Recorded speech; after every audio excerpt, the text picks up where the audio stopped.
Hello, नमस्कार. श्री स्वामी समर्थ. कसे आहात सगळे? मजेत ना? मजेतच राहा. तर आज मी तुम्हाला एक मस्त अशी रेसिपी दाखवणार आहे पालकच्या भाजीची.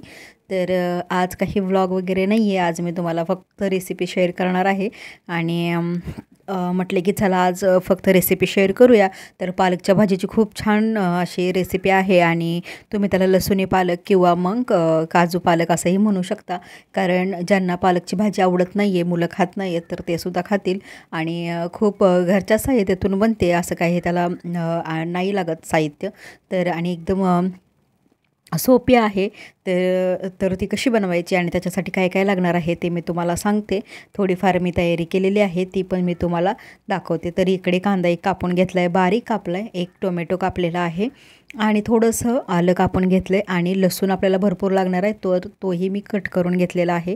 तर आता फोडणी घालते. तर दोनदा फोडणी घालायची आहे आपल्याला भाजीला.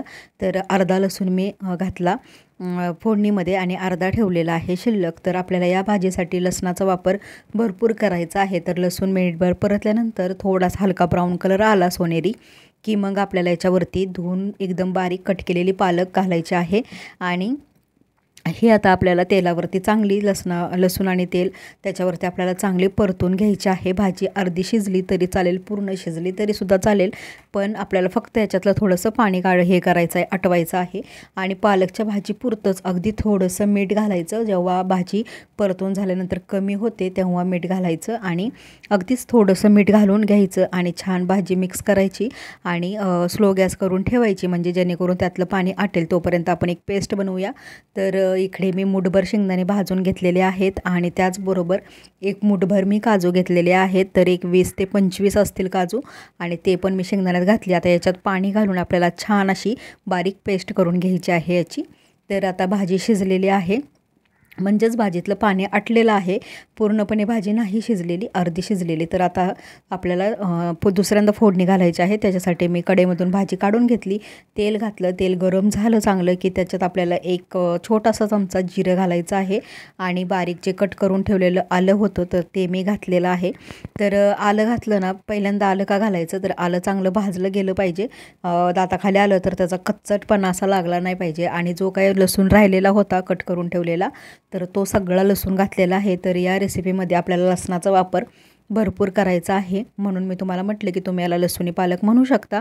तर लसूण थोडा भाजल्यानंतर मी याच्यात 2 मिरच्या टाकलेल्या आहेत मध्ये कट करून. तर आता मिनिटभर परतल्यानंतर याच्यामध्ये कांदा घालून घ्यायचा आणि आता आपल्याला कांदा पण चांगला भाजून घ्यायचा आहे.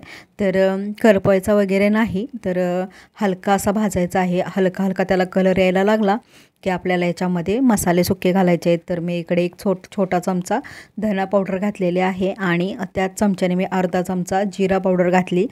तर आता इकडे लाल तिखट घालते आहे गरजेनुसार, जसं तुम्हाला तिखट आवडतं त्याप्रमाणे घाला. आणि एक पाव चमचा हळद घातलेली आहे आणि पाव चमचा याच्यामध्ये आपल्याला गरम मसाला घालायचा आहे. तर आता हे सुके मसाले आहेत ते आपल्याला चांगले मिनिटभर परतून घ्यायचे आहेत, कारण ते चांगले भाजले गेले पाहिजेत. आता हे मसाले चांगले भाजून झाले की त्याच्यामध्ये एक टोमॅटो मी कट करून ठेवलेला होता, तर तो घातला आणि आता आपल्याला कांदा आणि टोमॅटोचा चांगला एकजीव होईपर्यंत चांगलं भाजून घ्यायचं आहे. त्याच्यासाठी आता आपल्याला इकडे मीठ घालायचं आहे.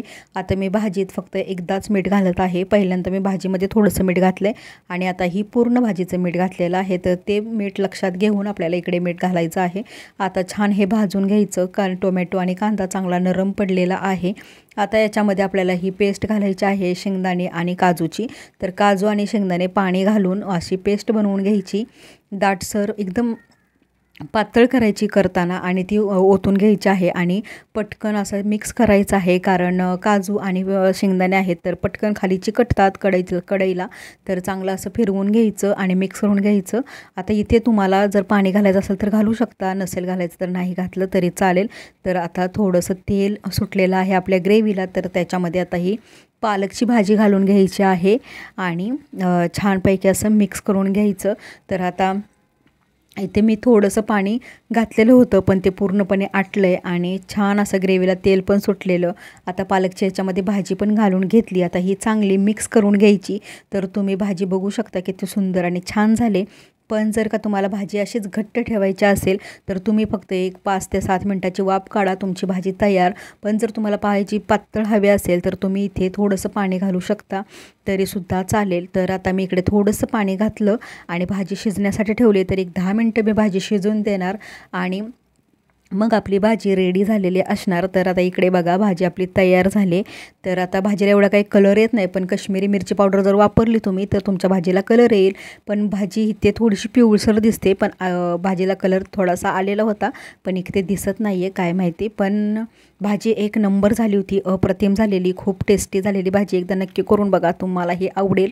आणि तुम्हाला पालकची भाजी कशी वाटली ते सांगायला विसरू नका. व्हिडिओ जास्तीत जास्त शेअर करा, नवीन असाल तर सबस्क्राईब करा, लाईक करा, कमेंट करा आणि व्हिडिओ पूर्ण बघत जावा. तर आजची भाजी एक नंबर होती, एकदा करा नक्की आणि मला सांगा. उद्या भेटते. Bye bye.